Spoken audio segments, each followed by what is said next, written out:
Welcome back to the Pro Sports Podcasters on YouTube. My name's Bergeron. Most of you know me as Kobe from the podcast. And today I want to talk about NFL Week 1. The first week of the NFL season is in the books, and it was phenomenal. Not only did we have some crazy finishes to games, we had a couple of great upsets, and more importantly is we had some amazing individual performances, some by players we expected, and some by players that just came out of left field. But what I really loved about Week 1 this season is that it's the first week of the NFL All Day Playbook challenge system. And it caused complete havoc on the marketplace. And there are a number of things that we can learn from what happened in Week 1 and utilize to our benefit going ahead into Week 2 and beyond. And that's what I want to talk about today. What did we learn in Week 1 for NFL All Day, and how is it going to benefit us? Let's get into it.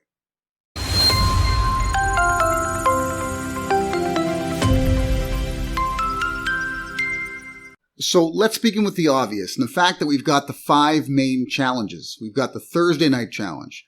We've got the Sunday night challenge. We've got the Monday night challenge. And then we also have the Sunday day games, and we have the weekly long, whatever happened that week challenge. And because of those particular challenges and the way they've set it up, you've got some obvious targets on the marketplace leading into each week. And that's, you're going to look at the Thursday night teams, you're going to look at the Monday night teams, you're going to look at the Sunday night teams. Because your pool of players to select from is much smaller, right? Thursday night game is just a single Thursday night game. You got 2 teams to select from, and you can look at what actual moments are available in the marketplace. Which moments have multiples of each? For instance, we had the Monday night game with the Broncos and the Seahawks in Week 1. The Broncos have a number of, like Jerry Jeudy has 2 commons, right? So that changes things because you're less likely to see a lot of movement on a Jerry Jeudy if there's a lot of moments available in the marketplace. Now, Jerry Jeudy ended up moving quite a bit because he was the only receiver to receive a touchdown in that particular game, so his moments did shoot up, but because of there being 2 commons, it's less likely people went crazy buying them ahead of time, right? So that's the first thing you look at, the actual availability and the overall rarity of each player. Certain players only have rares on the marketplace, so if they're going to be involved in one of those challenges, you're going to have to pay up for them, and it's going to be a pretty penny. For instance, again, I'm going to reference the Denver versus Seattle game on Monday night. You've got Rashad Penny, who was an actual factor, right? He could have factored into this because it came down to whichever player scored a touchdown. It was not extremely likely, but there was some likeliness that Rashad Penny would find pay dirt, so only having the rare moments available drove the prices up. I didn't have a Rashad Penny. I had a decision to make. Do I want to pay up for a Rashad Penny so that way I'll have him if he hits in the challenge? Do I want to take the risk and maybe even pay more for Rashad Penny if he actually does have a touchdown and I decided against buying him? Or do I roll the dice and hope he just never reaches the end zone? I took option 3. So did my wife. We got lucky. And as a result, we maxed out and we'll be getting the full 5 reward packs coming sometime later this week. But these are some of the questions you have to ask. So the first of which is, how much preparation are you willing to do? Right? How many moments are you going to buy leading up to the week in a speculative manner, hoping that you hit the right moments for the challenge itself? That's the first question. Now, I've created a collection myself that carries a lot of moments across a massive spectrum of categories. I went more for a carpet bombing approach as opposed to a quality approach, so I don't have that many rares, but I do have a lot of moments that cover a lot of different players. So I won't need to do that much in the way of speculative buying, but a lot of people will. So how much are you willing to spend when you do those initial purchases before the actual challenges are even announced? What are you willing to spend there? Because I'm going to circle back to this after everything we cover. So that's the first thing. And what we realized and what we've learned is that there is a fair amount of speculative buying. The market does shoot up before we find out what these challenges are. And somebody actually on our Discord, and I'll leave a link to the Discord in the description because our Discord has been going crazy. And if you want to talk to everybody who's really into NFL All Day and you want to ask the right questions and get the right answers, our Discord's a great place to go. So I'll leave a link for you in the description. But one of the individuals on our Discord had mentioned that there really wasn't a market dip after the challenges. I mean, the dip lasted 6 hours maybe. And generally after a challenge, you get a sell-off. People who spent a fair amount on the moments they required in order to complete these challenges want to get some of that money back. So you get the sell-off where they're selling at a significant discount and it depletes the market value. That really didn't happen. There was a slight dip and then it went right back up. And I think the reason for that being is that because we know that these type of challenges will be happening every single week, if you've paid up for a player who could factor into another challenge in a few weeks from now, why are you going to sell him only to have to buy him again at an inflated value? You may as well just keep it in your collection and wait for your opportunity to cash in without having to cash out. So that's one of the reasons why I think there's less of a dip. So keep that in mind. Those of you that have taken the old adage where buy whatever you require because the actual cost of completing that challenge is significantly less when you sell off later, you could do that. Just know that there's a good chance you may have to buy them again. So that's something to add on. And again, at the end of this, we're going to circle back to everything. The third thing we realize when it comes to this is that when a player is a potential challenge piece, they shoot through the roof immediately and then level off. Okay, so there is a peak period right after they become viable, and then it dips a little bit. And then toward the end of the actual challenge window, when people are humming and hawing about whether or not they should complete it, if they do, they got to pay up. There's a peak point towards the end of it as well. But what I'm trying to say is that when a player first hits, if you're not in immediately, you might want to wait a bit because it'll peak and then come down some. And what I really loved about the one challenge that happened Sunday day, the day games, to me, that was my favorite challenge of the entire weekend because it was for the rushing leaders and they continuously changed, right? So as the day's going on, you're getting different players leapfrogging others into the top 5. And as a result of that, you had these windows where you could choose to sell or keep certain players that were in the top 5, but we're far from the games being over. So there was a window to sell like Taysom Hill. Anybody who follows me on Discord knows I am a Taysom Hill hater. Okay, I do not like Taysom Hill. I think it was a huge mistake for him to be incorporated the way he is into the New Orleans Saints offense. I think it takes away from the development of everyone else and just shines a small light on him for the odd boom or bust play, but doesn't really fit any real strategy. Can't stand Taysom Hill. For a short period of time, he was in the top 5 rushers for the week. And as a result of that, his moment jumped up. And you could have sold him right then. He never finished in the top 5. I didn't think he could finish in the top 5 because we're not talking about a real running back here. We're talking about a player that just does stuff occasionally. Sometimes it's catch balls, sometimes it's throw balls, sometimes it's rush with balls. He gets the odd boom play, but he's not really a key piece to anything. So eventually a true rusher was going to leapfrog him, which is, of course, what happened.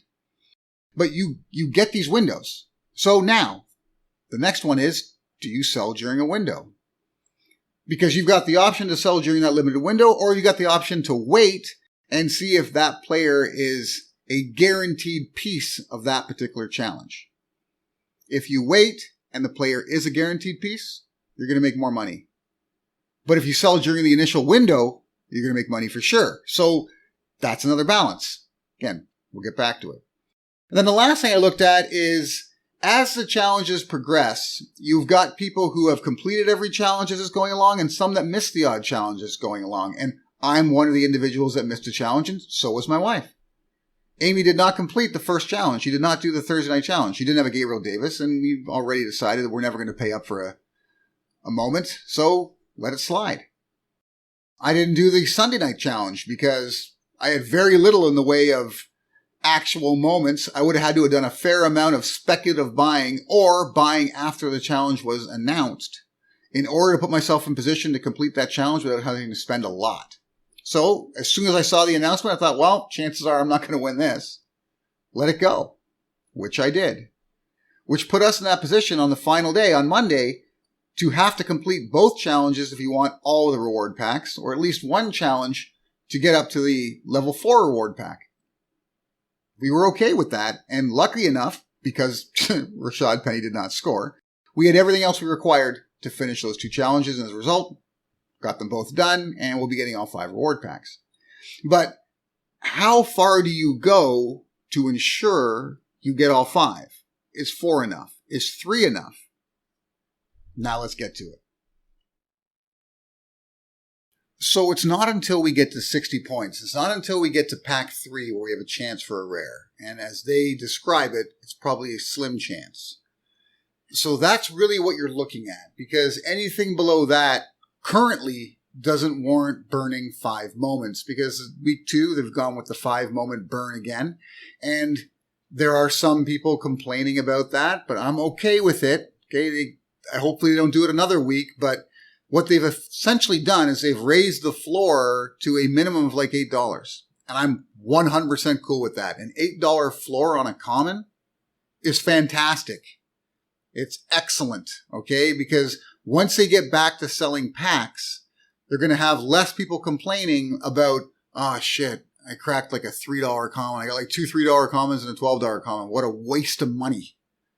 And I'm one of those people. I used to say how the balance of the packs sometimes didn't work out to what you're after. And I've done numerous videos earlier on this channel about whether or not I'd be in or out on specific packs. And it all came down to what they offered as potential commons in that pack. It's how I base a pack. It's how I rate it. It's how good are the commons, because that's what you're most likely going to get. And if you got a chance at some really good commons, it's worth it. Here, your chances are limited to whatever's left.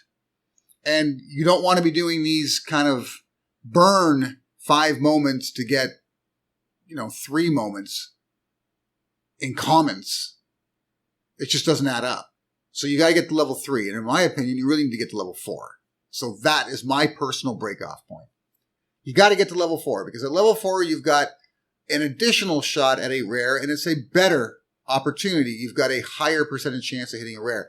I'm going to guess and say at level 3, your chances are 1 in 10, and at level 4, your chances are 1 in 5 or 1 in 4, somewhere in there. And that's just an educated guess based on the kind of numbers they've had in previous packs that they've released in previous challenge packs. So that's just what I'm going with. I could be completely wrong, but that's a guess. So for me, you got to get to level 4, which means you need 80 points, which means you've pretty much got to finish 3 challenges. You got to do a minimum of 3 challenges to get to that 4th pack. So how much should you spend to get there? Well, I would look at it like, if I'm right, your chances are 1 in 10 at pack 3 and say 1 in 5 in pack 4. You don't want to spend anything over the cost of a decent rare. So if there's a rare on the marketplace right now that you're interested in, and let's say that rare is $170, then you should not be spending over, say, $200 max to get yourself to the 4th pack in the challenge playbook. $200 would be my maximum spend. And I'm certain a number of people spent far more than that to max out on their packs last week. And if you're spending much more than that, then you're not really winning. You're buying random packs. Now, where things get different is when you do reach the 5th pack, and there's no guarantee unless you just spend to get there for some people, you've got that chance at a legendary. And if you hit the legendary, it's a huge win. Well, that's just flat out gambling. If you want to play the odds and you want to play the percentages, then what you're really looking at doing is spending less than $200 to get to pack 4. Or if you want to get to pack 5, say spending less than $400 to get to pack 5. Because at pack 5, you get a guaranteed rare. At least you're guaranteed a rare. It could be a bad rare, right? You could get very unlucky there and get a shit rare. But assuming you get even $100 rare, then spending a maximum of $400 to get to that point, it's not the biggest loss. If you can keep it under $300, or better yet, if you can spend no more than the, say, 200 I suggested to get to level 4, but you reach level 5, then you've won, really.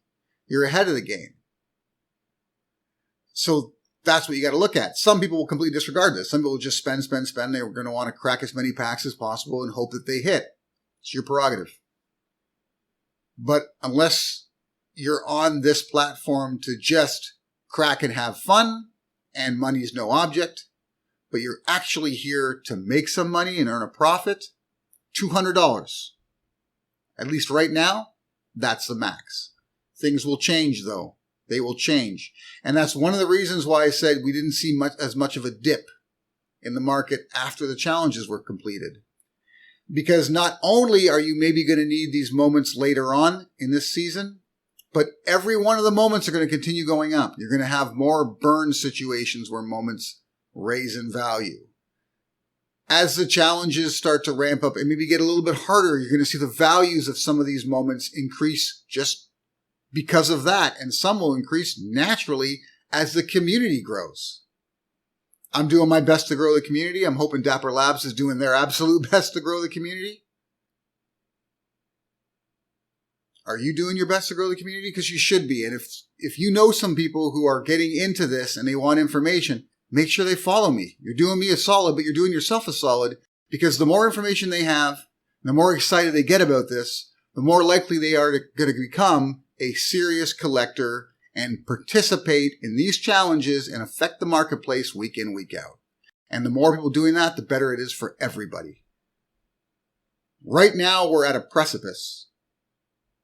Obviously, there's enough people on NFL All Day to support this current market. But as Series 2 gets released and more moments start to enter the marketplace and enter the pool, and some of our favorite players and top statistical players start getting additional moments that are Series 2s, you're going to be hoping that there's more people on the platform and the platform grows as fast as the number of moments available do. Because if it doesn't, we're going to see a significant drop. And nobody wants that. So let's get the word out. Let's get as many people excited about this as possible. And let's build the NFL All Day community. Until next time.